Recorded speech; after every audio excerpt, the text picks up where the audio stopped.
Réunion Hollande-Merkel avant le sommet européen crucial qui débute ce jeudi à Bruxelles. Le président français et la chancelière allemande se sont entretenus à Paris pour tenter de rapprocher leurs positions. Au cœur des débats, les solutions à apporter à la crise. Parmi elles, le sujet des euro-obligations. La France est favorable à la mutualisation des dettes, mais l'Allemagne s'y oppose. Nous sommes aussi conscients des mesures que nous devons préparer pour la stabilité financière.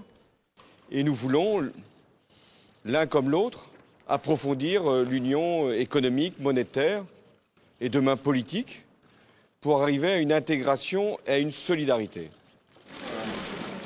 Angela Merkel plaide, elle, pour des réformes de fond et une rigueur budgétaire affirmée. Je dis qu'il faut plus d'Europe et je pense que nous sommes d'accord qu'il faut une Europe qui fonctionne. C'est cela que les marchés financiers regardent. Et nous avons besoin d'une Europe qui s'entraide.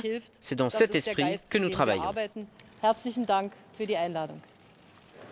Un peu plus tôt, devant les députés allemands, la chancelière avait estimé qu'il n'y avait pas de formule magique face à la crise et que les solutions faciles ou rapides n'étaient pas de mise. Seule une solution de fond permettant de surmonter une fois pour toutes la crise des dettes en zone euro devait prévaloir.